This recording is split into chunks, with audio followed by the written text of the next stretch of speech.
All right, so episode 45. Let's get it started. It's your boy, C.O. McLean. It's your boy Melly Mel, aka you know I gotta do the AKAs, the golden one, The the golden chosen one. one, the golden child, the What up, golden Tommy? one, chosen one. You know what I mean? The proof, Uh-huh. the truth. Uh-huh. You dig? All It's these a lot. AKAs. You know what I mean? I ain't mad at it, bro. Yeah, Get your Mr. Pearly AKA Whites, on. Mr. Pearly Whites. You dig? Okay. What up, Tommy? Dope. Get your Huh? AKA on. I ain't mad at it, bro. Let's get it. We gonna jump into it though, man. Uh-huh. Let's start at the Super Bowl, man. I mean, Oh. let's start there. I ain't gonna lie. The Super Bowl game, trash bags. The game. So make sure I ain't say the game, trash bags. It basically was like what I thought. You know, Seahawks whooping on them Patriots. May you're not like that. It's obviously, you know, y'all made it through the, you know what I mean? Y'all lucky that Knicks got hurt because the Broncos would have took y'all out. You know what I mean? But that's neither here nor there. You showed that you're not one and ones. So you didn't get the MVP and you show why. So there you go. Y'all got your ass kicked. Game is trash for starters. Salute to the Seahawks. It was not the Seahawks' fault that, you know, Patriots can't fuck with them. It's not their fault. So it's not y'all fault, man. It ain't y'all fault. You know what I'm saying? You know, I think, I mean, we will get to the halftime show after, but what's your thoughts on the game itself, bro? I mean, you saw my Facebook post, man. I was like, yo, Nah, I did it. oh, you ain't did? Well, I put the Super Nah. Bowl is trash. I'm in a couple of groups on Facebook, so I put Yeah. them in a couple of groups just to get the comments and the reactions from other people, and like the sentiments was the same. And this was even before. This was like when it was like 9-0. I'm like, come on, we got 3 field goals. Trash. It was because I mean both defenses were playing incredible. Yes, So they we got to were. give it up. Yes, I they didn't were. think Patriots. I knew Patriots defense was good, but Yeah. they really showed like, yo, these guys is really good. But it was just like they wasn't. Drake May couldn't get nothing going. Nothing. Absolutely. He couldn't get nothing going. Nada. Not even they couldn't even get a Basura. field goal, like just to keep it, you know, close. I mean, they was like winning 9-0. That was like 12. I was like, yo, what is going on? This game is horrible. You know, Horrible. but you know, overall, yeah, I mean, Super Bowl 60, you know, and it's one of those top of the number Super Bowls. So I was hoping something spectacular, hoping something was like, okay, this is Super Bowl 60, y'all. Let's get something done. And they just couldn't get it done, man. And I gotta put a spotlight on this guy named, I had it right here. I put him on our stories. What's his name? Will Campbell. You gotta come to the front of the congregation, sir. You are a rookie, but boy, you had Drake May out there running for his life out there. Like Drake May was literally, oh shit. The dude was getting, like the dude was just blowing by Campbell. It was like, okay, he on the line. Like, yo, he had a career high, right? I'm looking at it. 14 quarterback pressures. 14. This is the most allowed by any NFL player in a single game throughout the entire 2025 season. That's a crazy stat. The boy was crying after the game. Like, crying, literally. Like, but, bro, you could not. You had one job, bro. Campbell, you had one job, and that was to protect Drake May. Yo, he was sitting there. He was just looking. He couldn't even get a hand on these guys. I was like, oh, this was bad. People looking like Lawrence Taylor out there. Oh my gosh, it was bad, bro. It was bad. I mean, granted, he only allowed 1 sack on his tenure. But I think what it said, I think he had like 6 sacks overall. Like they could not stop that front 4 from Seattle. Yeah. Lawrence and them boys, Yeah. they could not stop him, man. It was bad. So yeah, Drake May had a bad game, but I mean, if you getting pressured that many times and your D line can't hold anybody, bro, what are you gonna do? And they only Yo, question I mean, 4, so they able to cover. So it's like, what are you gonna do, bro? hey, it's like that. But yeah, that Yeah. was the game. But you know, the halftime. I mean, I feel like the Oh, we got halftime. Shout Walker. Shout out Walker for winning the MVP too. Yeah. I mean, shout out to him. Yeah, because he was the did your first thing. running back from other than wait, hold on. Terrell Davis, other than Terrell Terrell Davis Davis. to win, to win the Super Bowl MVP as a running back. God shot him out. You know what Yeah. I mean? I Who's that? mean, I feel like most of the talk is about the halftime. I feel like the halftime show saved the Super Bowl if it's worth anything. Halftime saved it. We're gonna get to your question, Mac. I saw your question. Hold on, what was the question before we even go to the halftime? He put a Real Max said NFL want the trust of Seahawks to sell. And it's a woman owner at the moment. What do y'all think about that? I mean, I feel like the time we in, a lot of people, through history, you had Hillary running for president. You had, all the, people doing stuff for blacks or people of color and breaking barriers and all these different things. So salute to the female owner. It's like all about making history and all these things. So I'm all for that, So Listen, I don't give a fuck about that shit. Honestly, I don't give a fuck about. I don't care. Woman, I mean, man, he, she. I'm just saying, shout out to her, her team winning. Yeah. I mean, But good yeah. point that you pull because that because up, the man. reason why I say that too, because you got to remember, and with the young girls of the world, just seeing stuff, sometimes just seeing stuff. So I like it just for the young girls coming up and anybody out there, anything's possible, man. So Yeah. I Salute like, to that. Salute to what I her. mean? But So, what Drake but that's all said, I he feel. wasn't out there shooting in the gym. He wasn't out there with the cleats on out there. So, shout out to the owner though. But I didn't know she was a female. So that was a good Yeah. thing to point out, Matt. Appreciate that. Yeah. But And I don't give a fuck word, about that Tommy. shit. I don't get Yeah. into all of them. I don't get into all Yeah. that shit. That's no. And word, Tommy. Yeah. Mike McDonald. Shout out to the coach for sure. Shout out to the coach shout out for to the sure. coach. Absolutely. Yeah. This was his first or second year. First or second year, I think it's first or I second don't year. know.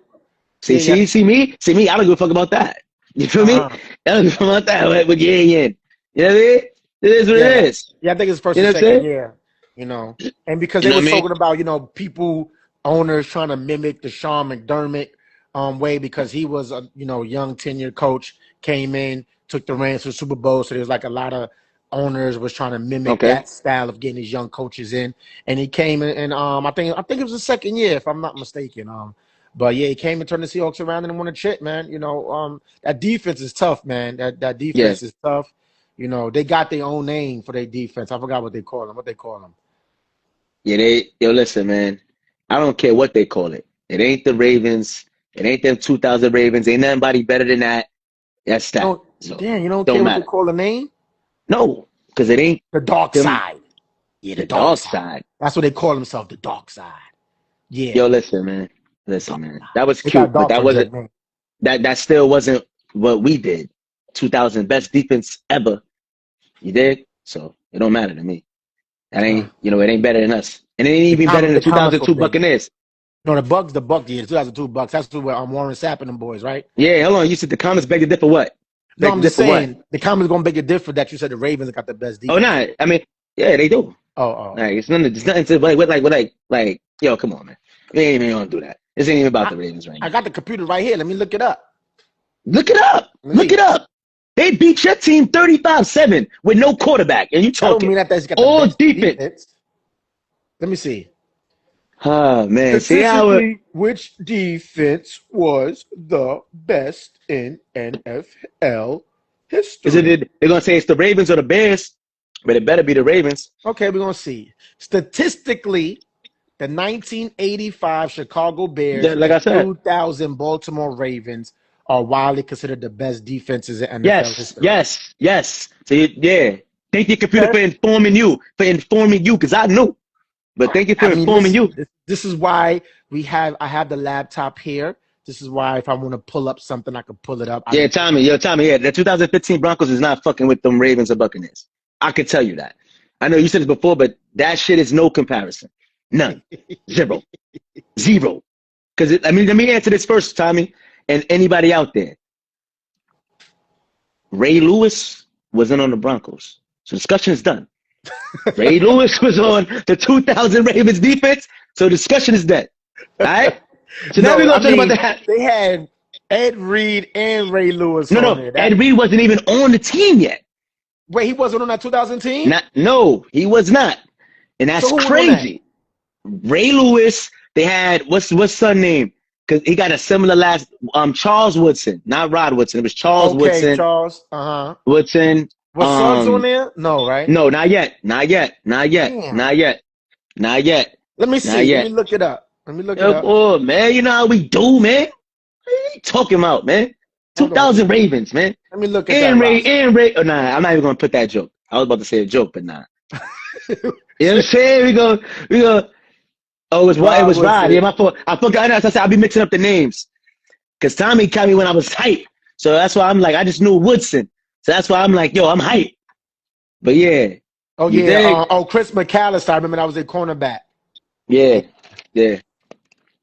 Okay. Yeah, they had Jamal Lewis as the running back. Talk about it. Yeah. That team was, I ain't gonna front. That team was tough, man. The quarterback was trash, but when you got Ray Lewis. I remember Saragosa. He was good. Yeah. Yo, rest in peace to Saragosa. To Goose. Rest in peace. Yeah. But we like that, man. Ain't nobody doing us, man. Now, y'all ain't even going to be nobody messing with us, man. You heard? Now, let's go to the next thing, because ain't nobody messing with us. Yeah, you relax. All right. Let's get, like, we're going to get to what everybody talking about. The Super Bowl. I done seen it. The halftime. So before we even dive in, I want to know what you thought about it. Then I'll go, because I know I got a lot of verses for this. So I want to know what you thought about it. I'm not gonna lie. When it came on, I attempted to watch a little bit of it, but theoretically, theoretically, it was great. But the language with it was, I didn't understand what the fuck he was saying. I know Tommy gonna Bad Bunny represent. I see it. Shout out to my Puerto Ricans and all that. Much love to y'all. I just wish that it was maybe translations on there where we could understand it maybe a little bit better, because I couldn't get into it. Like I was sitting in Rock, I saw the cameos, Gaga, Cardi B, what's his name? I forget his name. But I saw the cameos. I saw he was walking through with the ring, did a proposal. I was like, all that was good. Like I'm watching, I'm like, okay, that's dope. But I just didn't know what the fuck he was saying. I had to wait till after that he dissed LeBron and said that Barrera got a chip before him and all that. So I'm like, okay. But I just wish that I wish there was something there that could have translated for, the people that doesn't speak Spanish at all, doesn't understand Spanish at all, to understand it. But other than that, great Super Bowl. Great performance. Like, he did his thing. I ain't got nothing bad to say about it, just other than that. But, yep. All right. So now you know. As of now, you got months to learn. All right. So, and I'm not, like I said, I ain't biased, nothing, because my wife is Hispanic. Right. And all of that. It's no bias. I'm being real. Better watch what you say. I'm not saying that negative, so I'm good. I'm just saying that people who know me might be like, oh, I'm biased because, my fan, I'm like, no, it's no bias for me. Yeah. For what I'm going to say. What I'm going to say, though, is that, and my man, shout out to my boy Nelson, who is actually Puerto Rican, because he made some good points. And I understand what you're saying as far as not understanding, but see, it's all about the music, and it's all about the rhythm, the beat. It don't matter like what's saying, like that's the thing about Spanish music. You know what I mean? It's not about understanding, because it's the same thing when people be at the parties. People don't be understanding nothing what the reggae artists be saying, and it just be all good, and they be speaking broken English, and people don't be understanding. And they'll be like, I don't understand it, because you know why? Because you listening to that beat and you rocking out, and you be at the party with the girls, and so what they saying don't even matter. That's one thing. And Nelson, my man Nelson, made a good point about that. It's a fact. You know what I mean? Mm-hmm. Or even when it comes to some hip hop, whether it's the new artists, be like, yo, what are they saying? Mm-hmm. Or when it be old artists and young people be like, yo, what are you talking about? Mm-hmm. But then it's like, yo, you don't. But if it got that beat, it got that, you could still rock with it. I think that that's the beautiful thing about music, though. Mm-hmm. You know what I mean? You don't necessarily have to understand it all to get into it and to rock to it and bop to it. And then not for nothing, a lot of, if we talk about what people saying, a lot of the Spanish music, people be getting lit, turned up, dancing, and they be talking about real things, like sad things or historic stuff, but you wouldn't know because you don't understand, but you rocking out. But it's not even, the lyrics is not even that type of energy, though. They really talking about, it would have been like if Talib Kweli was spitting about some joint or Mos Def. But imagine they stuff being in the club because the beat and stuff, and boom. It's like almost like that. A lot of this, even a bunch of Bad Bunny stuff, it'd be actually talking about something serious. Yeah, it does. You know? So it's like if he be talking about the lyrics, he's actually talking about something. So my thing is that, and then also what that performance represented. It represented unity, though. It did. You know what I mean? And it wasn't the Caribbean flags and stuff. It wasn't just even about Puerto Rico. It wasn't. And my thing is that as people of color, because Hispanics are people of color as well. Y'all black motherfuckers, y'all Spanish motherfuckers is black. Yeah. This is what I'm saying, though. They people of color as well. And people like to separate when this, that, and that's the ignorance that be going on. You understand what I'm saying? But to that point, too, there are a lot of Spanish folks that doesn't like black people. We're gonna put that out there. I done seen it. I done heard it. That's in general. That's in general. But you got but the thing about it, you got but on the real though, like no jokes.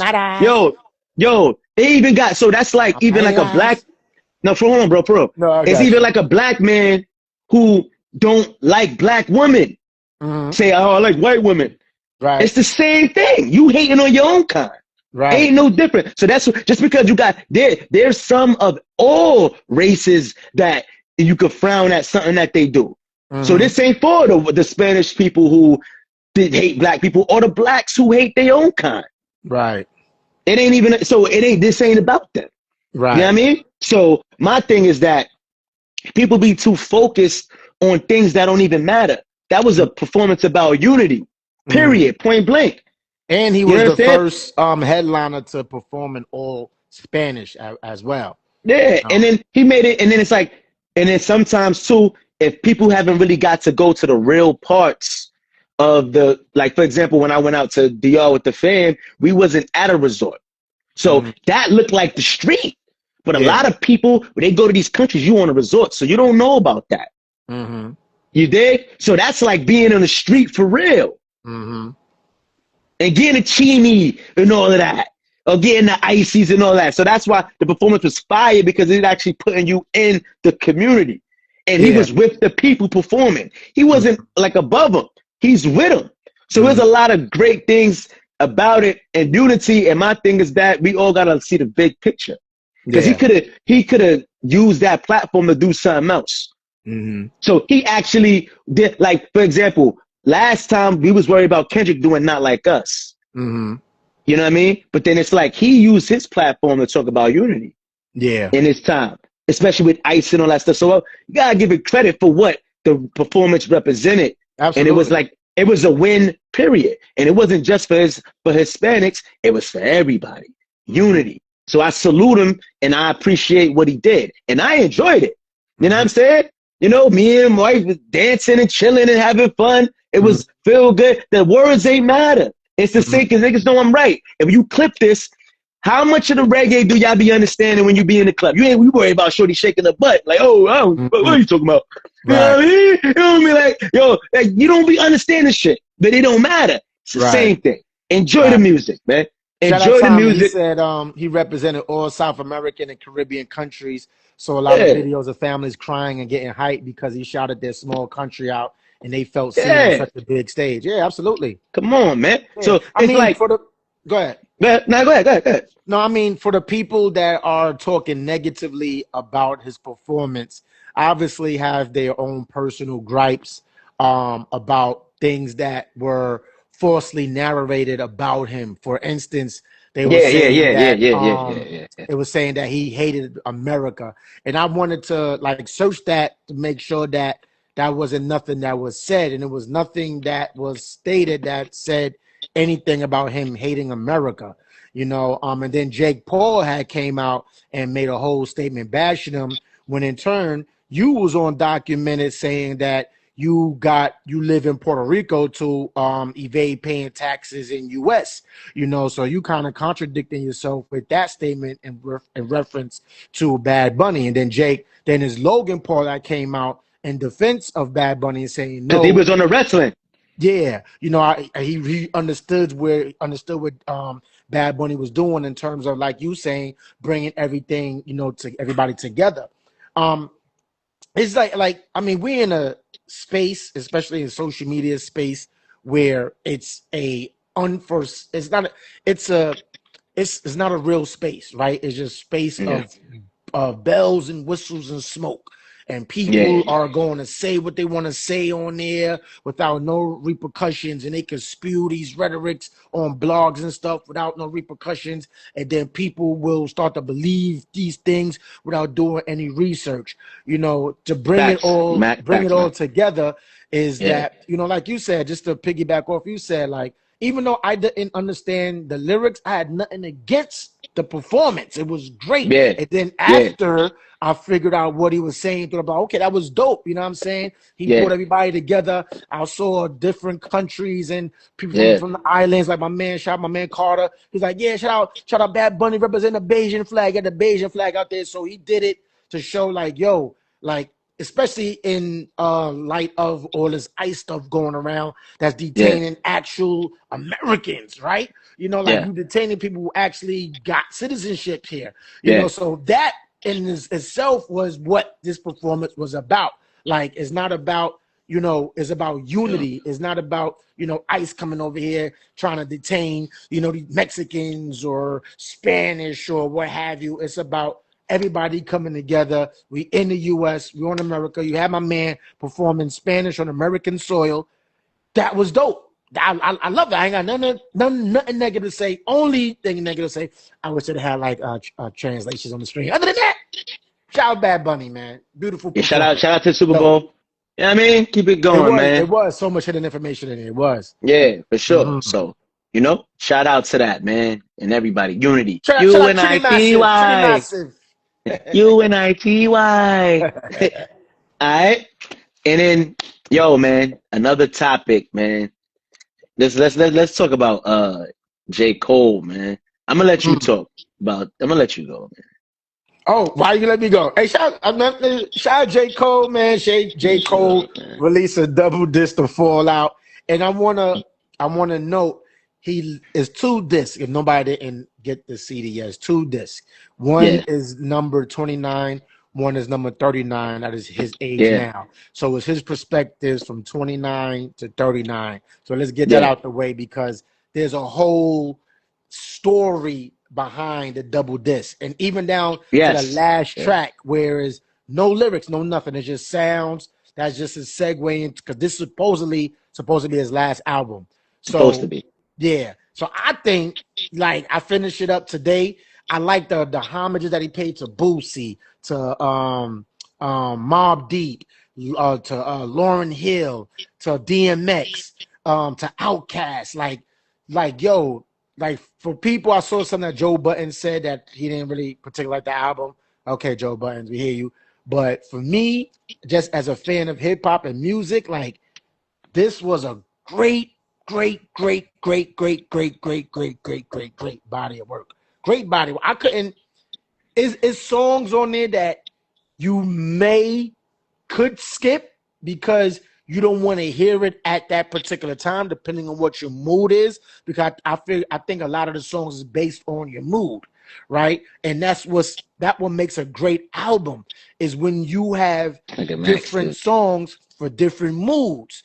So you may skip one of the songs that he got. I think was talking about like a kind of like a love song, so to speak. You can skip that song if you're in your rah-rah shit and put in my favorite song on that track. Who the fuck is you? Who the fuck? That shit is hard. Like, I could bypass it and put on that one. Then if I'm in my slow mode, I could put on that one. So masterfully done. I love the album, man. I think this album for next year Grammys should win rap album of the year, or album of the year, depending. Got to win one of those album of the years. J. Cole did it again. I mean, did it again? What do you mean did it again? I mean, just saying as far as his albums, like he got this is a classic album to So me. you saying that? To Okay, I me. mean, I'm gonna be fair. I didn't listen to the whole thing yet for Mm-hmm. like more than once or something. So, and a lot of people saying you got to listen to it a couple of times. So, I'm gonna be Mm-hmm. fair in that regard because when I Mm-hmm. first heard the first disc, I thought it was mid. The first disc, I ain't gonna hold you, Dang, you but thought it was I'm made? yeah on first Damn. listen though. As I said, I'm being fair. I'm not gonna really, judge it. And then I'm not gonna lie, I wasn't in the mood to listen to the second disc, so Mm-hmm. I didn't complete it. I did not complete it. But as far as Right. Cole, you say classic album. I mean, we'll see. Because I personally don't think he have any classic albums. His closest to a classic I thought was Forest Hills Drive, Mm-hmm. in my opinion. Mm-hmm. And I think that's one of the things with Cole, like as far as bodies of work and having classics. Mm-hmm. But I gotta give it its due diligence with it being a double album. Mm-hmm. So I gotta, that's why I said I'm not gonna really bash it, but it was cool the first disc, but I gotta Mm-hmm. listen to the entire thing. And Cole, that's one of those anticipated releases. So, Mm-hmm. I ain't gonna lie, I just wasn't really in the vibe for Cole. I'm not Mm-hmm. gonna lie. So, and it would have been a double. I Mm-hmm. tried. I was But like, because what are we about to say? no, I'm saying that just kind of, goes to what I was saying. Like, it depends on what mood you're in, Yeah, to really yeah, respect the album. Because, like you said, you wasn't in the mood to listen yeah, to a Cole album, right? Because yeah. of your perceived notions on what a Cole album could do or what type of artist that Cole is, right? So you're already going with that perceived notion, like, okay, this is J. Cole. I'm going to expect this. And he hasn't released some album in years, right? So you just not really in that mode. He just released that mixtape, which was fire, by the way. That kind of got The people, Blizzard, the Blizzard. yeah, that kind of got people I listened. I reacclimated. mean, that was cool on the beats What you and thought stuff. of that Yeah, one? I thought it was cool. I thought it was Mm-hmm. cool. Like, I enjoyed it for what it was. Free. I Mm-hmm. like, I like the instrumentals he chose. I thought he Mm-hmm. did his thing. You Mm-hmm. know, I Because just, I I wrote think that. down. Go I'm ahead. listening. No, go ahead. No, no, I just think that. I think sometimes when Cole be talking that like he the best talk, it'd be like, yo, just rap, bro. Because you backed out the beef and all of that. Just rap. Just, you know what I mean? All this shit talking and you're like, I feel like you don't need to do that. And, Just rap. and to me, he rapped. I wrote notable songs that I want people to listen Yeah. to if they haven't listened to the Cole album. Yeah. So you got to listen to 2-6. 2-6. This is on the first disc. I'm gonna give y'all some Okay. joints on the first disc, 29 to listen to. In my Okay. opinion, Okay. 2-6 is dope. Mm-hmm. Obviously, Who the F is You? Um, Mm-hmm. Bombs and Vile. That joint is hard. And that's the other one I wrote down. Poor Thing is dope too. Okay. And then you got a one featuring Future. I think got Future on there twice. But Running Train is Mhm. all right with Future on there. That was all right. Now on this 39, this I heard that. I heard that's 39. the disc. I heard This the that's the disc. disc. Yeah. Yo, Old Dog with shout out to PD Pablo. He paid homage to PD Pablo on there. That's dope. Okay. The Fall Off is inevitable. You got that. That is dope. Life Sentence. What If? Mm-hmm. And The Whole World is a Vow is kind of like a continuation from the first disc one into this Okay. one with that one. Okay. And then the Okay. Ocean Way. Ocean Way is not even a joint, but it's like, yo, it's like you sit there after you listen to the whole CD, and it's like this joint comes on, and you're like, yo, that shit was hard. Like it kind of puts you in retrospect to go Yeah. back and listen to some of your Yeah. favorite songs, and then go Okay. back and listen to it in its totality. I Okay. think it was a dope album, man. Because And that's why I want to listen to it straight through. That's why it's yeah, like I thought what messed it up for me too. Because I was trying to listen to it while I'm doing it, and I got interrupted or I'm at work. So it yeah, kind of was like I couldn't listen to it straight through, and that's why I was like I don't feel like I got to this too. Because I'm like I want to listen straight so I yeah, can absorb the whole joint. And yeah, and that's what I would be listening to this one. And then it got interrupted. I'm like, all right, see, and that's what kind of messed me up from listening to the whole thing because I kept getting interrupted. And I want to be able to just hear it, listen to the vibe, listen to it straight. So, I'm gonna try to get that done though. yeah. I mean, I shout out to J. Cole. Shout out he was in the Carolinas going crazy. Like, And Yeah. the whole marketing behind it was genius, right? And it's crazy, bro. It's crazy the way I think, and I get upset because I don't have the platform or the clout that these guys have. So when I see my ideas that I come up with and I see it into fruition, and I look back and I tell the people that, like, yo, see, I told y'all we should have did that same shit. This was like about 3 years ago, in my open mic. I put out a mix. I was doing a series of mixtapes. So I remember that. went out. I remember that. I remember that. I bought posters, stickers, all types of stuff. And my idea at the time, it wasn't CDs, it was USBs, because that's when, everything was still streaming. So I was like, yo, we're gonna put the joint on the USB, right? And we're gonna go there, hand them out to people, go touch them, hand them out to people, sign autographs, take pictures. Niggas didn't want to do that, bro. Fast forward, you got J. Cole selling shit out the trunk. Out the trunk of his car. I keep telling people, I'm like, yo, the old school way of doing things, they never go away. It's just that they've been phased out for the newer version. That's the wave. But those things are never gonna go away. And J. Cole just proved that. Like, who would have thought to do that? To let me go and press up all these CDs and sell them out of the trunk of my car. And he went and got his old Honda, new engine, and went and just drove and sold them out the trunk of his car. And all that money, guess what, goes back to him. Like, he don't got to worry about no streaming platform taking % and getting cents to pennies on his shit. No, you getting the full dollar amount of your shit. I wonder how much he sold them for.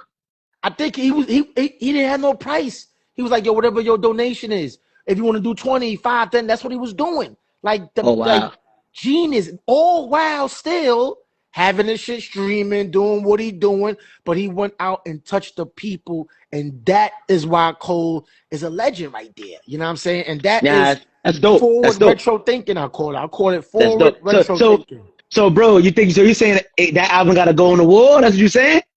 If you could get a hands on it, because you only could get it, it's not in stores. He don't got it. You know what I'm saying? So you're saying they got to go on the wall? That's what you're saying? Oh, the vinyl? Yeah, you got to throw that on there if you can get it. I got to throw that on the wall. I don't know if he did vinyl. You see the? Yeah, he did. He did vinyl. You see the wall? You see the wall? You see? Yeah. You got it. You got to add J. Cole up there. You see the wall? You see? That's just some of the wall, y'all. You see the wall? What up, y'all? What up, everybody? I'm sorry, guys. I'm waiting till y'all join the live. Thank y'all for joining. Yeah. Make sure you share the live. Share the live, y'all. Salute to Cole. I'm gonna make sure I do my due diligence, man. Yeah. Listen to it. Yeah. And it wasn't because I didn't want to. You know, I'm a hip hop dude. It's just that I want to listen to it straight. So. Absolutely. Because I feel like, I'm not getting the energy by stopping and stuff. So, but salute to Cole. And I'm definitely going to listen to the whole joint. And then now, I mean, we got to talk about another thing that's upcoming, man. The NBA All-Star, the expectations, man. You could kick it off. All right, man. We're not even going to talk about, well, I mean, not that we're not going to talk about it, but, All-Star Weekend is what it is. I feel like Damian Lillard coming back to add that, Dame, three-point shootout. That's cool. Because I feel like in some of these events, the obvious people don't be wanting to get in it, and it kind of be messing up the event. Like, I can understand and say Curry did it a bunch of times already. And stuff like that. Like, why they ain't just three-point contest? Yeah, I'm just saying, like, some of them events, that's what I think killed a lot of events over the years, because certain people that were supposed to be in it wouldn't get in it. They'd be like, yo, like, why you not in it? You've done contests, stuff like that, so it takes that excitement away a bit, Even with celebrity game, like when you see certain people, I remember when J. Cole, people heard he played Boy, he was in it. You get Chris Brown, but now you be getting people, some people don't even, like, it's different. It's one thing, okay, we don't know they play ball, they can play, but some people, they don't even play ball, you got a minute. Like, nah. Yeah. I mean, you got to add, like, the validity to the events, and certain people just got to be in it. You know what I mean? Like, if you had a celebrity, like, you got to have Gillies and certain people that even like a Terrence Crawford, like people who be talking junk about ball, they both really play ball, like, they'll have them in the game, like, make it a little competitive. You know what I'm saying? So, as far as, events, that's why I feel like it'd be up and down with the events. Yeah, because But I the was looking game, at the yeah. participants. I didn't mean to cut you off. My bad, Now bro. you good. You good. Now you good. You good. 'Cause I was just trying to keep it on that celebrity Yeah. game. Yeah. It was talking about people that actually play basketball. The only person that I could see that play basketball, I don't even know why he's in there. Jeremy Lin. He's in the celebrity game. Jeremy Lin. Yo.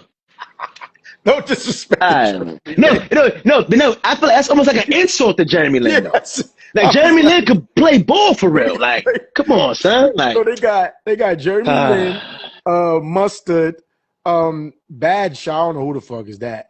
They got Glorilla and Keegan Michael Key. The only person I know that can play ball is Jeremy Lin. So, where is like Hitman Holla, Chris Brown, Gilly, Terrence Crawford, even Kevin Hart, people who play ball and they select, like, come on, man. Like, I don't want to see Glorilla back. What is she gonna do? Fuck, man. Like all these people that really play basketball and they celebs, like, but you know even Shakur Stevenson. Jeremy Lin better have 50, bro. Yo, like that's an insult to like Jeremy Lin for real. Like, all jokes aside, like why you got him in there? Wasting his damn time. That's a waste of his damn time. Yeah, like that. It's trash. That's what I'm saying. Like, cause it's shit like that. You gotta have validity to the dunk contest. So all these young gunners like get in the damn event. Shooters, like the shooters in the league, be in it. What the fuck is going on, man? Like, that's why I be whack though. Cause they be like, yo, you got people, you be like, yo, who is this? Why are they here? Like the fact that McClung had to come to the dunk contest and he wasn't even on the NBA roster, that was crazy in itself. Roster was crazy. That was crazy. It was like, yo, come on. That's insane. Crazy. You know what I'm saying? I saw something about him too. What I wanted to clear up as well, because I needed to get clarification for myself on like how was Damian Lillard playing in the game. So you talking about in the 3-point shootout? Yeah, in the 3-point shootout. Yeah. So I looked at it. So he's able to play because he is on an active NBA roster and has been medically cleared specifically for the stationary shooting motion of the event. So I wanted to clear that up because I didn't know. I'm like, how if he's not? I didn't know he was cleared. You know what I mean? I didn't know to what. Because I seen him practicing shooting threes, so he looked like he ready. He was sniping. Oh, he was. They got video of him. Yeah, he was sniping. Because I know he want to be. He's looking to become like the 3rd-time champion with Craig Hodges and Larry Bird, I think. So that's why I think he's entered the 3-point contest because he want to win it. He want to get it 3 times. But yeah. I mean, I'm not interested. I'm interested to watch it this year because of the stripes. What is it? I think it got stripes. What is it? Stripes stars in the world. So it's 3 broken in 3 teams. So they got, I think stars is with Anthony Edwards and stripes. I think it's with LeBron and KD in the world. Oh, you're talking about the All-Star game? Yeah, the actual All-Star game. Yeah. Oh, okay. We didn't get to that. Oh, my bad. Okay, well, the actual game. I went ahead.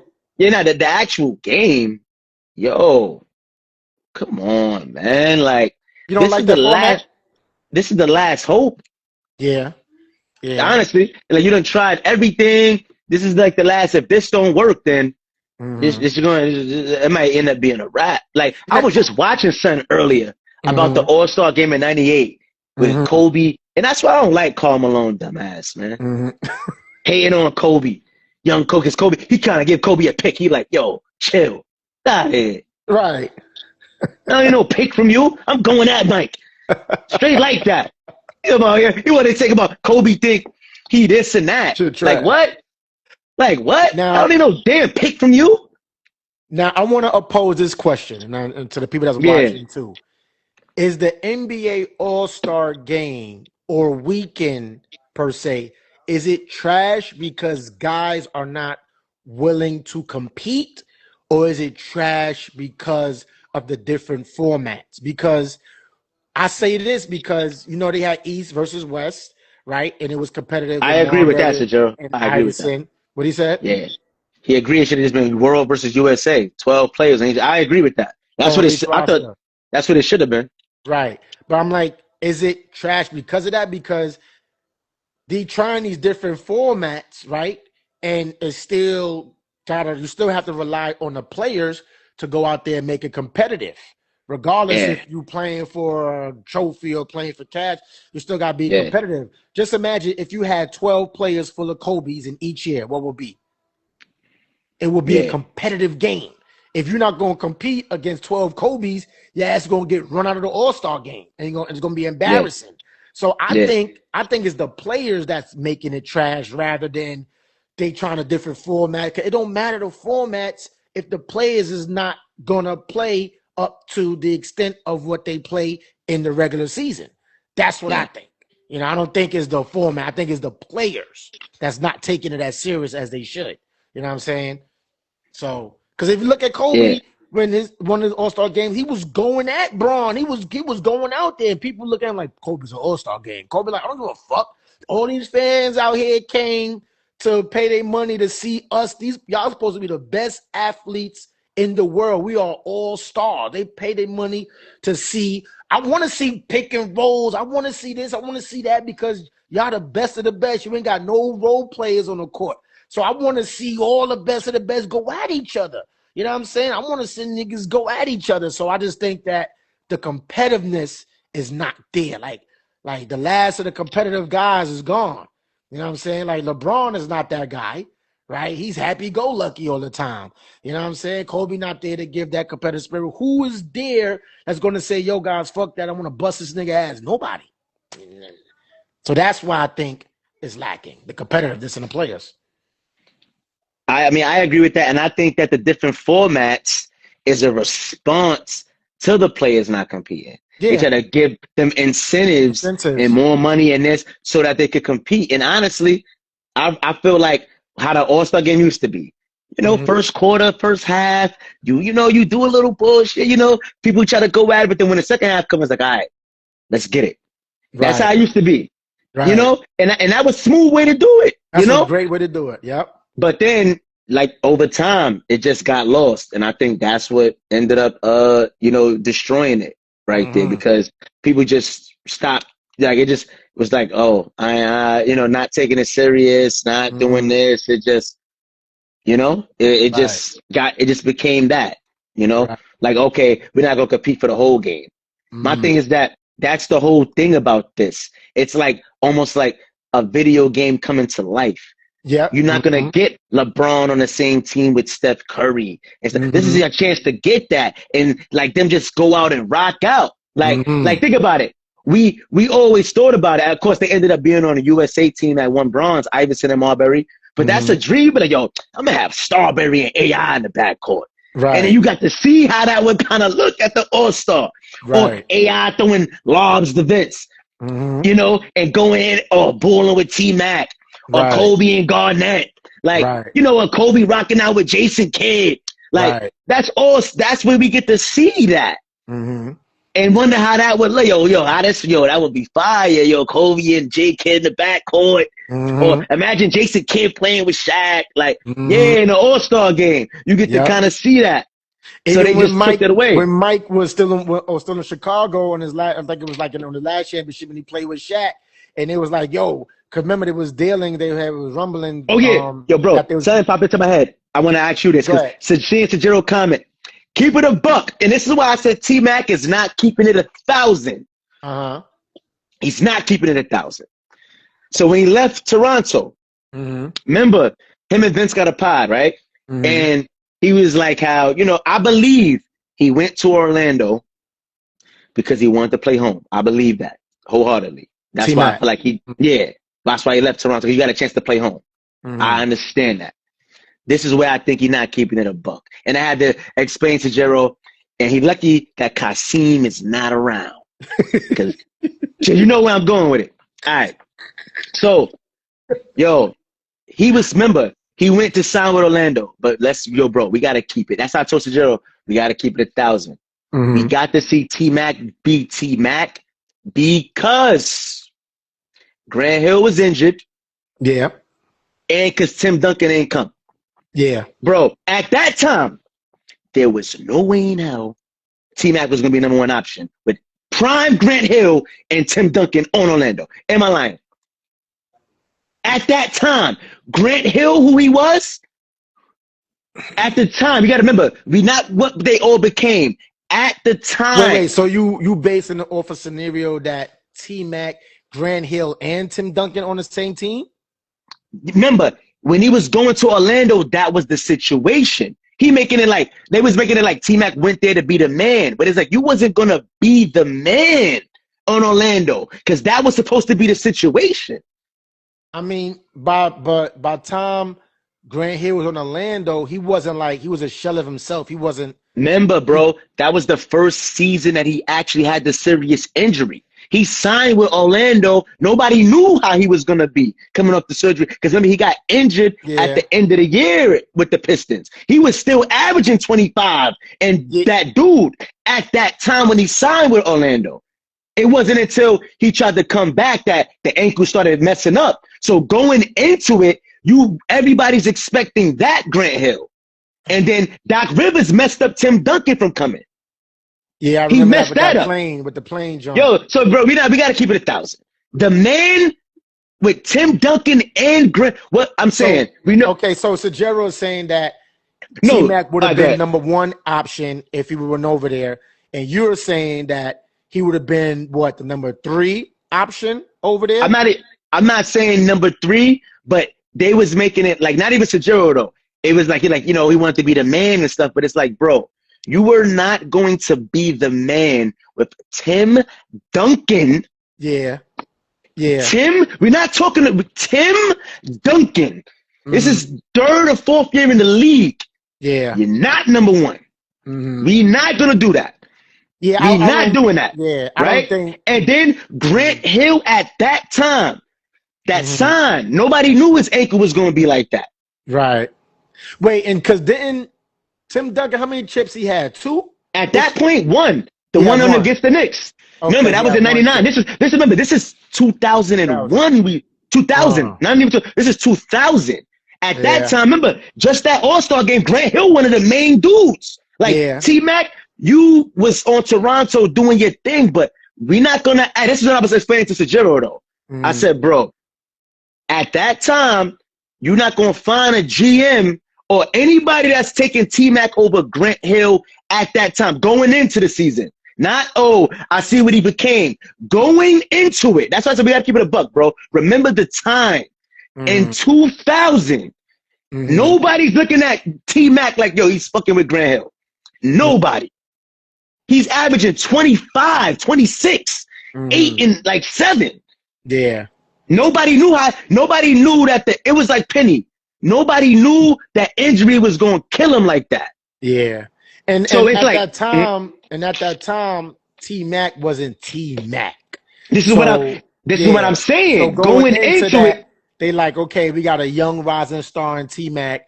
Grant Hill is already established. Duncan just won a championship. He's the perennial star. So yeah, to your point, T-Mac, wouldn't have been. Obviously, he wouldn't have been T-Mac if Grant Hill and Duncan was over there. He wouldn't be that T-Mac that we know now. But coming into there, because T-Mac wasn't who he was. Yo, Sajero, Tim Duncan was going there. It's on. Yo, do the research. I'm trying. That's why I brought this up. He was supposed to be going to Orlando. Sajero.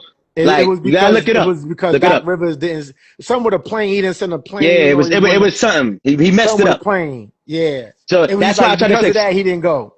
Yeah. And that's what I'm trying to explain. You're not telling me at that time T-Mac's gonna be the number 1, especially I don't give a fuck Grant Hill. Tim Duncan at that time? At that time? Hell no. Yeah. Hell no. Yeah. Hell no. And that was a time when Biggs was still in the loop, like we needed these Biggs to play, going running through Biggs. So, and that's Tim Duncan though. This is Tim Duncan though. We're not talking. This is Tim Duncan. Yeah, but nobody is number 1. Duncan's only 2nd year because this is year. Remember, he won with the Knicks in '99. That was his 2nd year in the league, and that was with Rob. So that was his third year. His 3rd year. So Joe, you're talking to the historian. All right, good. So, to the year 2000, the year 2000. I'm gonna bring it up. Yeah, look, the year 2000. Remember, right when T-Mac was signing, it was not later than that, Sajero. that off season was Grant Hill. That's when he signed with. He was supposed to be him. Even though Tim Duncan didn't come, it was supposed to be T-Mac and Grant Hill. But Grant Hill was hurt. Ankle was not acting right, and he ended up missing most of that year. And Tim Duncan ended up not coming. So this is what it is. I got it pulled up just for. Pull it up. So Tim Duncan was close to signing with the Orlando Magic during the summer of 2000. The Magic offered him a 6-year, $67.5 million contract to form a big three with Grant Hill, Tracy McGrady, but Duncan ultimately chose to stay with the San Antonio Spurs. A key, well-documented reason for his decision was a dispute over team policy, specifically Coach Doc Rivers not allowing families on a team plane. So that's what it was. Tajiro, don't go against me.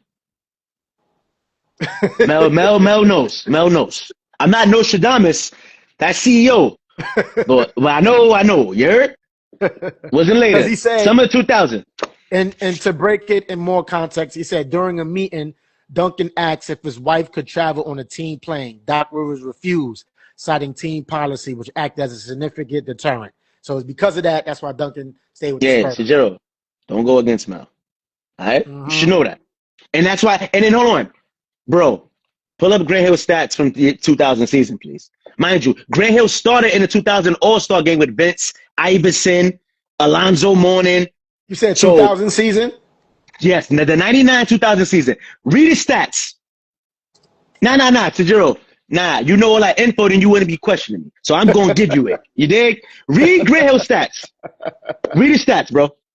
Read his stats. And Grant, in that season, Grant Hill, he averaged 26 points per game, 6 rebounds a game, and 5 assists a game, and he played 74 games.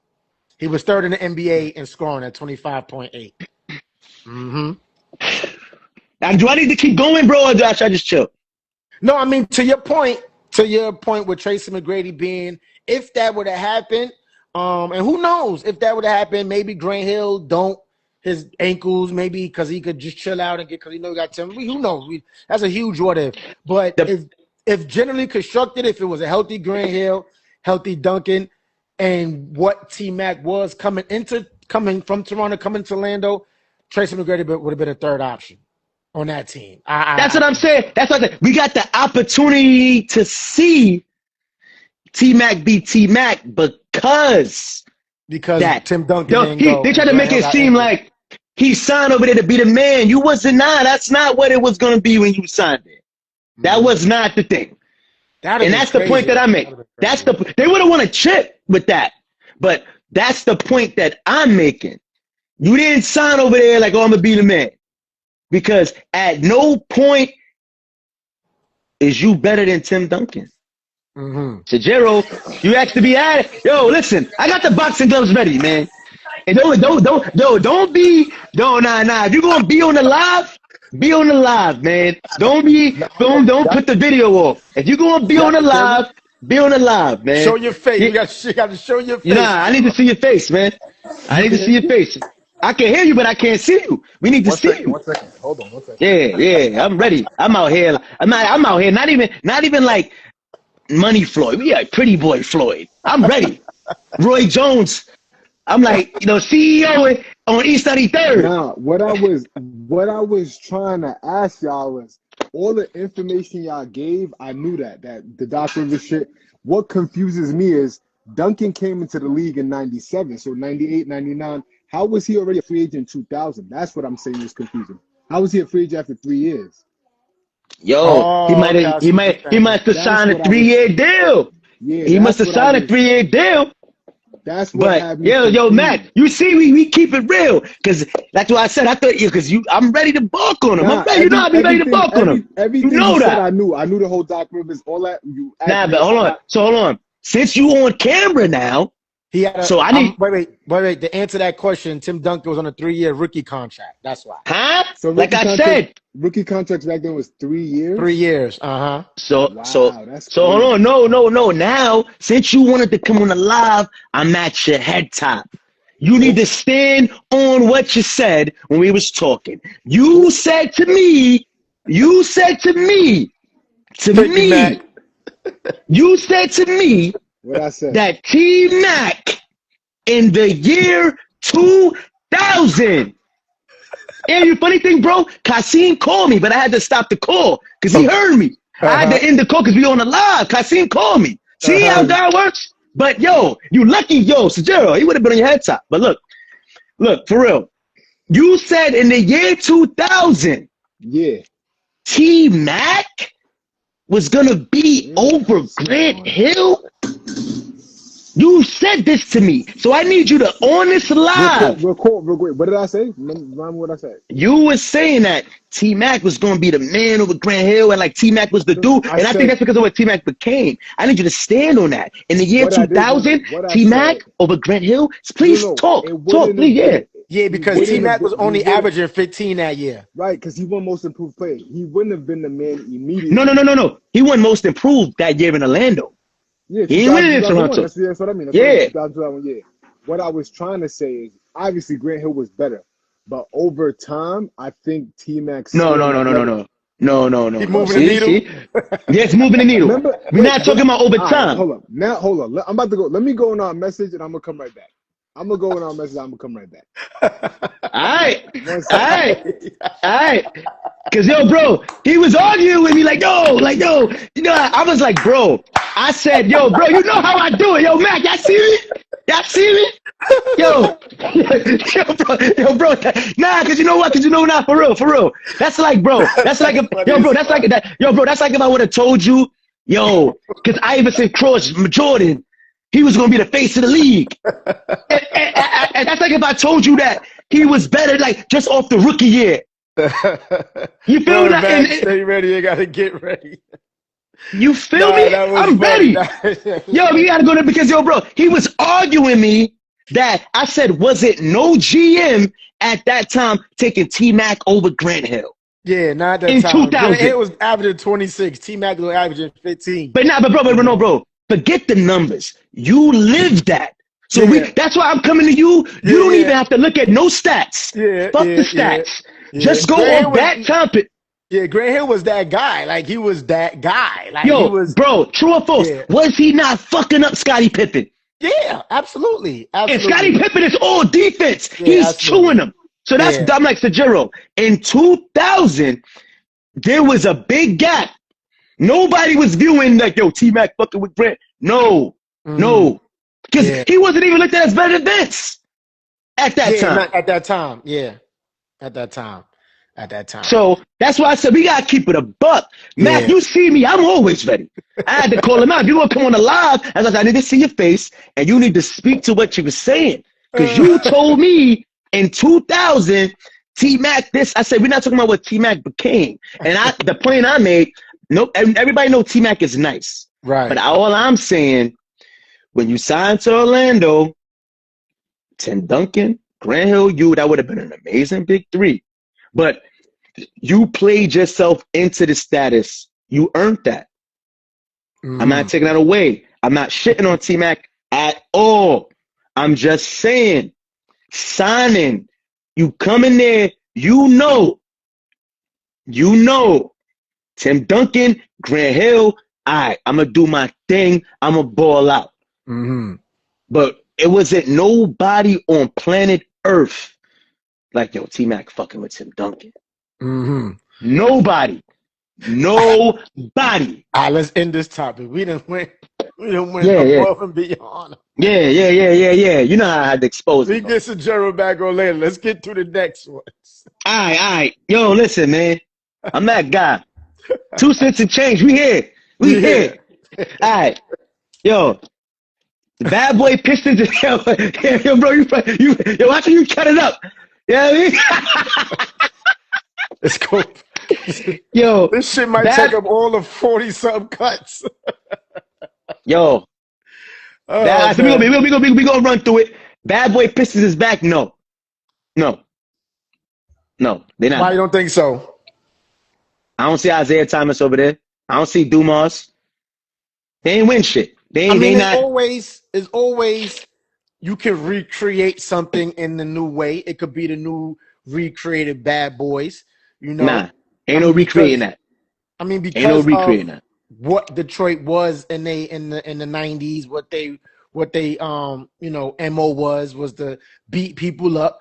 I'm not gonna say they the full new age bad boy Pistons, but that boy over there, what's his name? Isaiah, what's his name? What's his name? Not Cade. You talking about somebody else? No. The one that got ejected. Oh, I forgot his name. I seen his son looking like a Yeah. clown. Stewart. Yeah. What you call him? Isaiah Stewart. That boy, he got a whole plethora of highlight reels just really bullying people. That boy ain't no Joe. He ain't got it all in the head up there. You could tell as a kid he used to beat people up just to somebody looked at him wrong. He was beating people up or getting into fights. You know what I mean? Yeah. And then one of those I sent you the message on text and DM now. He sent you the message. I'm gonna look at it after the show. So I don't think fully percent that they the bad boy Pistons, but they have the aura of the old bad boy Pistons in them. In certain instances, I'm not going to say all the time because this doesn't happen all the time. It's the modern NBA. You know, I kind of think Stewart might get fined about 20-some games, maybe, because he came off the bench and threw punches, so he might be out for a little minute. You know what I mean? That was a whole, you know, almost a crazy brawl. But because it was Detroit and because of what Detroit happened with the Pacers before with Ben Wallace and all those guys with that melee, and it just happens to happen again with Detroit. You know, so it's like, yo, all these the bad boy Pistons, you know. So you know, it's the NBA too soft for them to be the bad boy. It's too soft. Yeah, so I say no. Yeah, right now it's crazy soft, but it was interesting to see. I watched it. The coach got ejected. Then Miles Bridges was over there going against somebody. I can't pronounce the dude's name. Then here comes Stewart rushing off the bench. Miles Bridges' whole tone and changed when he saw that dude coming. It was crazy.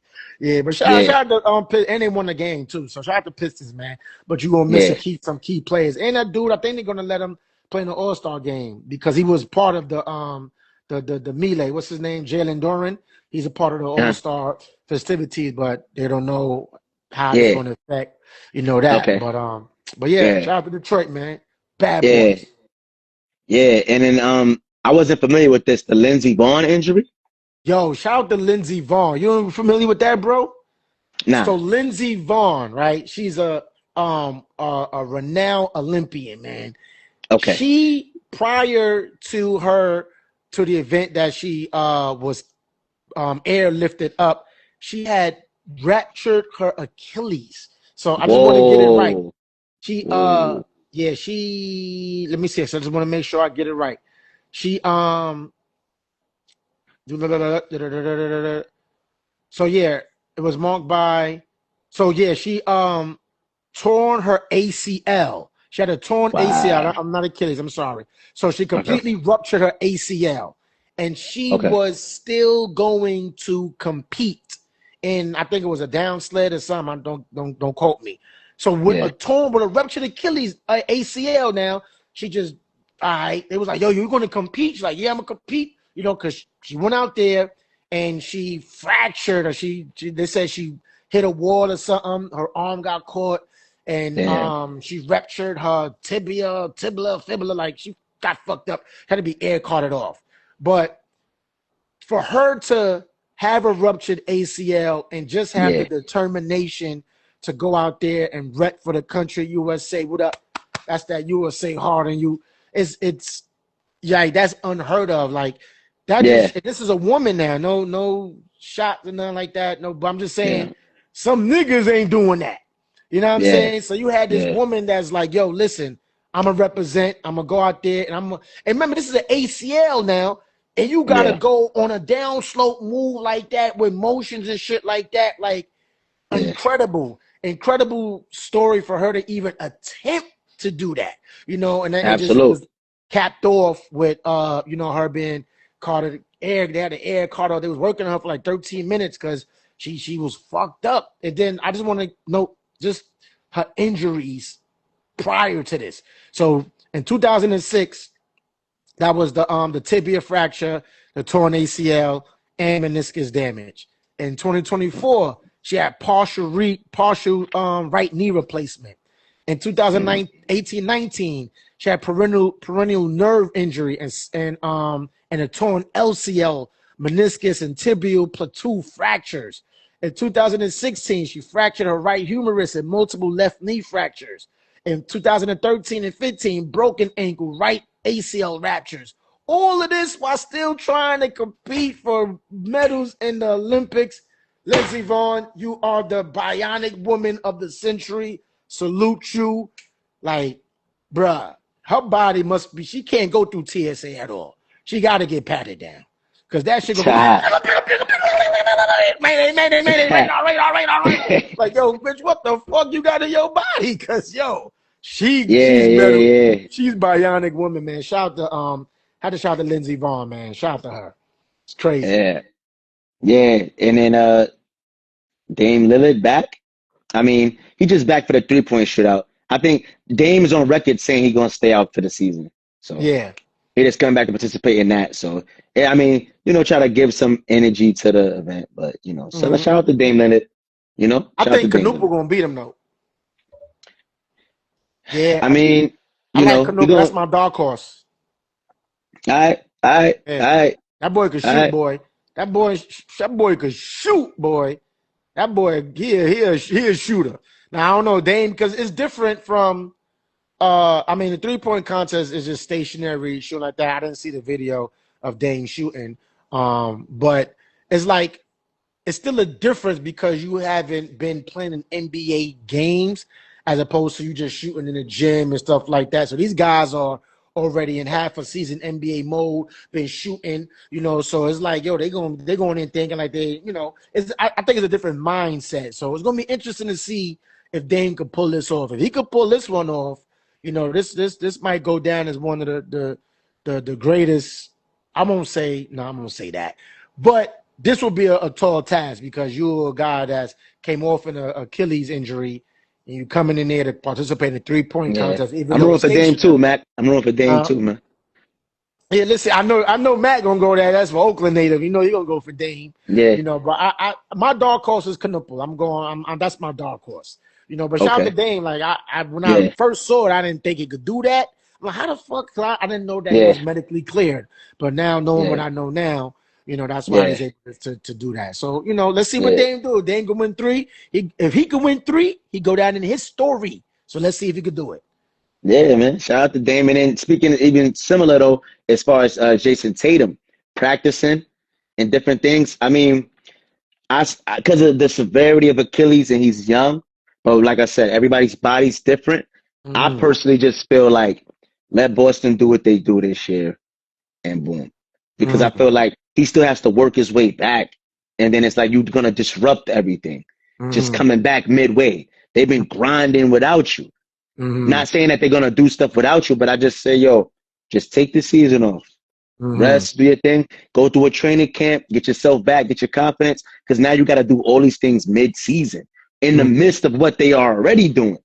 Right. So that's just how I feel about it. Especially the Achilles is, just take the time, man. But if he's able to do it, then salute to him. But I just think that from a chemistry standpoint and the severity of Achilles, and then that he's just so young, you got mad career left. But that's just how I feel about that. I just think about this. I got a different take on it, right? Yeah. And my take on it is when you look at these player injuries, right? And you look at these time spans that they give these injuries, right? Yeah. These time spans are based off of guys that was previously injured and the time that it took them to recover, as well as doctors saying, okay, this may take this and this time. The thing about that is we're in an era where we have all this modern day medicine that can substantially speed up recovery, albeit is based on your body makeup, chemistry, how your body reacts to the medicine and how fast you can recover. But with all this modern day medicine and machinery and things that they got, it's stuff that they got now for pain that wasn't privy to athletes back in the 90s, right? That these guys are able to get one single shot, numb the pain, and they out there playing full speed. They didn't have that back in the days, you know. So I think with people got to look at it on a two-sided scale, right? It's like, okay, you look at the time frame that it takes for this type of injury, which he's like 4 or 5 months ahead of that timestamp. But that's based on modern day medicine. And he's young, and maybe his body is able to recover faster because of the modern day medicine, and we don't know what type of training and stuff that he's doing. So I look at it in that light, because I'm like, people are looking at it like generally like, yo, he's coming back, he's rushing too early. But is he really? You know, if the doctors are looking at him and like, yo, this guy made tremendous, we tried this new medicine on Jason Tatum, and look what it did to Jason Tatum, you know? So maybe something like, yo, I want that shit. Give me that shit, doc. You know, just like when Kobe went to do his medicine, he went to India, some shit. And it was like, yo, where did he go to come back so quick? And Kobe told him, right? So that was, he went somewhere to get that modern day healing. So it was like, I can't look at it and look at that time frame and say, well, he's rushing back, because maybe he's not rushing back. If you're able to go out there and practice, like, doctors are not going to say, yo, Tatum, go out there and practice if they felt like he would risk something. And this is Tatum. This is a superstar, like, in the league. So they're not going to say, yo, they're going to be real cautious with him, right? So I just think that what he's doing now is like, yo, this some shit, like, he could really come back, because you're not going to go out there and practice with the G League team and then go with the main team if there was no intentions of you either coming back or like, yo, this guy can be cleared. Because I think they're going to medically clear him to play this year. I think so. I think after the All-Star break, they're going to say, okay, Jason Tatum is medically cleared, is on you. The only thing I'm going to say about this is Jaylen Brown, what that is going to do to Jaylen Brown confidence, because you already had this perceived notion that you are going to be the number one for the whole season. I'm going to do my thing. So again, right, is another slap in his face. So y'all don't think that I'm capable enough of being a number one? Like, I just think it's too much that they're doing, working against Jaylen Brown to rush Tatum back and to disrespect that man, you know, with all these things going on, and it still is coming back to like, yo, this is disrespectful to me. I think that Jaylen Brown made like, yo, you know what? Let me get up out of here. Give it to Tatum. Tatum got it. I don't really see these guys, you know, coexisting, because if you look at essentially, their games are essentially the same. They're not. What's so different about their games? It's not like Mike and Pippen where they play two different positions and their games offset each other. These guys essentially does the same thing on the court. So, you know, because I saw something that was like how, you know, about them coexisting. They making it work for the sake of the team, but I think Jaylen Brown and all these things about why are you rushing Tatum back? You know what I'm saying? Like, you know, or why in his mind, I don't know what he's thinking and nothing like that, but I'm just saying, like, like you said, let Tatum just chill out. Jaylen Brown's number one. He's the team is fucking 37-19. Like, come on, they third in the Eastern Conference, bro. Like, what more? But having Jason Tatum will put them in championship contention, because you definitely need at least 2 stars to win championships. That's just given. But I'm just saying, like, why try to rush him back when Jaylen Brown's over there doing his thing? That's my thing about Yeah, yeah. And as far as Duke versus UNC, you lead the way with that. Huh? I said lead the way with that, because I didn't know what direction you was kind of going with that. I mean, it was a classic game. This is Duke and North Carolina. These are cross-state rivals. You know what I'm saying? These it's Duke and like when these two teams get together, these are the two most revered college franchises in history that controls the NBA with players. Duke and North Carolina. So it was a big game in North Carolina. I mean, Duke was coming in there hot. They only lost like 1 game prior to that.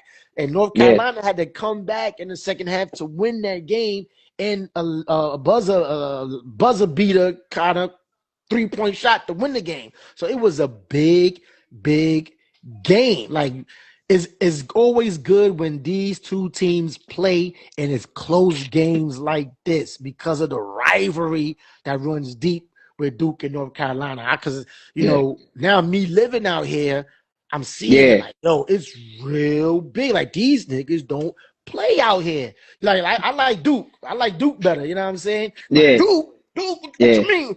This Tar Heel Nation out here. People like, whoa, chill. Duke was right there. Like you got Duke right here, you got North Carolina right there. Like what the fuck is the problem? You know what I'm saying? But yeah, it's always a big rivalry when these two teams play, man.